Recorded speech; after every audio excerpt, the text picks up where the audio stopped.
Nako po, mukhang talagang magkiklik kami ni Eman.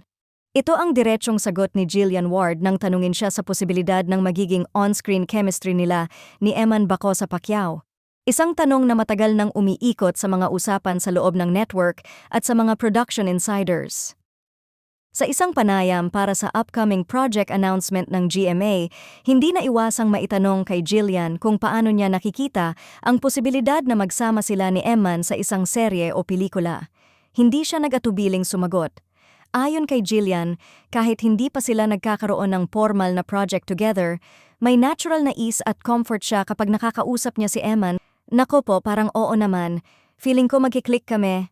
Ang ganyang kausap, ang respectful niya, at may sincerity talaga siya kapag nagkukwento. So kung sakaling mabigyan kami ng project, tingin ko magiging maganda ang chemistry namin. Sa panig naman ni Eman, ilang beses na rin nitong naipahayag sa mga naunang interview na open at interesado siyang makatrabaho si Jillian. Hindi lang dahil hinahangaan niya ito bilang aktres, kundi dahil naniniwala siyang kaya nilang makabuo ng fresh at solid na partnership on screen. Sa ngayon, wala pang opisyal na kumpirmasyon mula sa GMA kung may konkretong proyekto na para sa dalawa, pero ayon sa mga insiders, nasa tamang timing na lang ang lahat. Ang magkabilang panig ay parehong open, parehong game, at parehong excited, kaya't hindi malayong makita silang magkasama sa isang malaking primetime o film project soon. Kung mangyari man, isang bagong tambalan ang posibleng mabuo at mukhang handa na rin si Jillian na makita kung saan hahantong ang chemistry nila ni Eman.